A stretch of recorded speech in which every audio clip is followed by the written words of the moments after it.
hari Senin, tanggal 12 Rabiul Awal, tahun ke-11 Hijriah, Allah perintahkan kepada malaikat Jibril, Jibril, kau turun jemput kekasihku Muhammad, cabut nyawanya, dengan catatan, tanya dulu, jika dia sudah mau, lakukan tugasmu, tapi jika belum mau, tunda tugasmu sampai dia mau. Panggil 3 malaikat menyertaimu, Mikail, Israel, Israfil. Turunlah malaikat. Di langit ke-7 mereka masih berempat, langit ke-6 mereka masih berempat. Sampai di langit pertama malaikat Jibril berkata, wahai malaikat pencabut nyawa, kau sajalah yang turun ke dunia. Saya tidak tega menemanimu dan melihat engkau mencabut rohnya Muhammad SAW. Lalu malaikat pencabut nyawa berkata, Jibril, kenapa kau tidak turun menyertai kami? Bukankah selama ini engkau yang menyertai Rasulullah? Bukankah selama ini engkau yang menemui Rasulullah? Kami tidak pernah menemui Rasulullah. Turunlah bersama kami. Jibril berkata, maafkan saya tidak betul-betul tidak mampu melihat engkau mencabut rohnya Rasulullah. Turunlah 4 malaikat ini. Lalu malaikat mengetuk pintu Rasulullah, ketuk rumah Rasulullah. Assalamualaikum warahmatullahi wabarakatuh ya Rasulullah.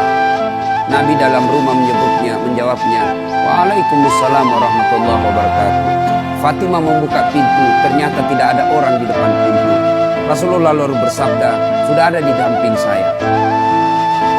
Malaikat pencabut nyawa berkata, ya Muhammad, hari ini aku diperintah Allah untuk mencabut ruhmu.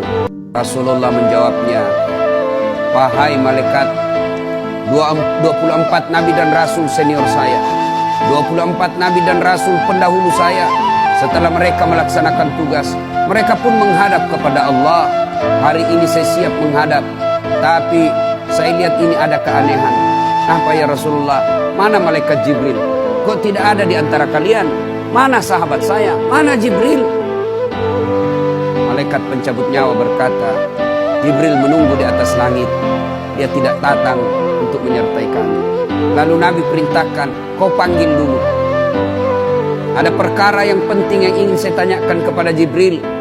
Setelah itu saya siap menghadap kepada Allah. Naiklah malaikat pencabut nyawa dan berkata kepada Jibril, ya Jibril, engkau dicari sahabatmu, turunlah engkau menyertai kami. Turun malaikat Jibril. Lalu ketemu dengan Nabi. Nabi bertanya kepada Jibril, ya Jibril, kalau hari ini aku harus menghadap kepada Allah, tolong berikan saya berita gembira. Tolong perdengarkan saya kalimat yang nikmat di telinga saya. Lalu Jibril bersabda, ya Muhammad, saya dapat berita gembira dari Allah. Seluruh malaikat yang pernah Allah ciptakan antri untuk menyambut rohmu ya Muhammad. Apalagi ya Jibril, ya Muhammad, seluruh nabi 24 haram masuk surga sebelum engkau lebih dulu. Meskipun engkau nabi paling terakhir, tapi Allah memberikan garansi dan jaminan haram seluruh nabi dan rasul masuk ke dalam surga sebelum engkau lebih dulu ya Muhammad. Nabi mengucapkan alhamdulillah. Apalagi ya Jibril, ya Muhammad, jika engkau punya dosa dan kesalahan, Allah telah mengampuni dosa dan kesalahanmu. Nabi bersabda, alhamdulillah. Tapi ya Jibril, itu kan saya, itu diri saya. Ya Jibril, saya tidak cemas soal diri saya tidak ragu soal diri saya. Yang saya cemaskan umatku ya Jibril. Bagaimana umatku sepeninggal aku kelak? Subhanallah, Nabi tidak mencemaskan anaknya, Nabi tidak mencemaskan istri beliau, Nabi tidak mencemaskan keluarga beliau. Yang beliau cemaskan umatku ya Jibril. Jibril lalu berkata, baiklah kalau begitu ya Muhammad, nantikan saya. Jibril lalu menghadap kepada Allah. Selang beberapa saat muncul kembali dan berkata, ya Muhammad, aku telah mendapat berita gembira dari Allah. Meskipun engkau sudah tidak di tengah-tengah mereka, meskipun engkau sudah tidak berada di tengah umatmu, selama umatmu berpegang kepada Quran dan Sunnah, mereka akan selamat dunia sampai di akhirat.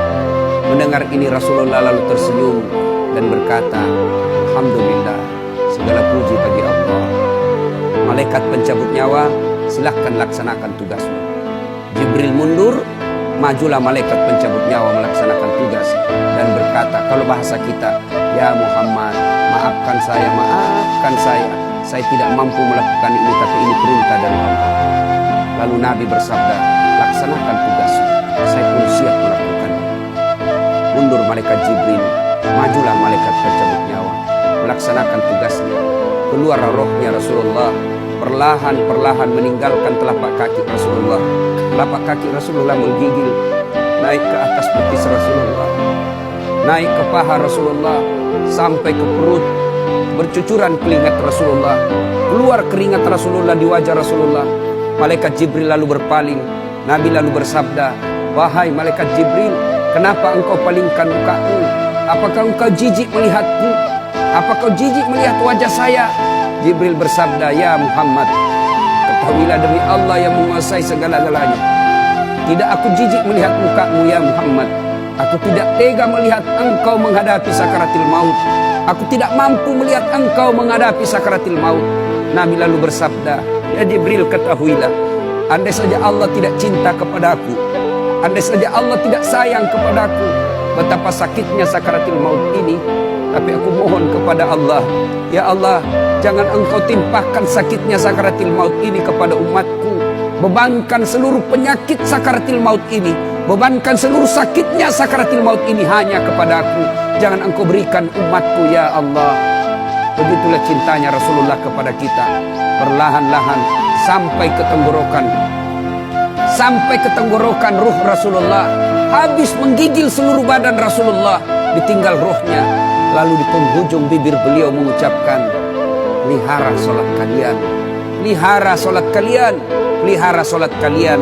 Yang kedua Rasulullah berpesan, pelihara wanita di antara kalian, pelihara anak-anak gadis kalian, pelihara istri-istri kalian.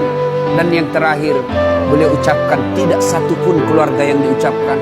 Beliau tidak mengucapkan Khadijah, Khadijah. Beliau tidak mengucapkan Aisyah.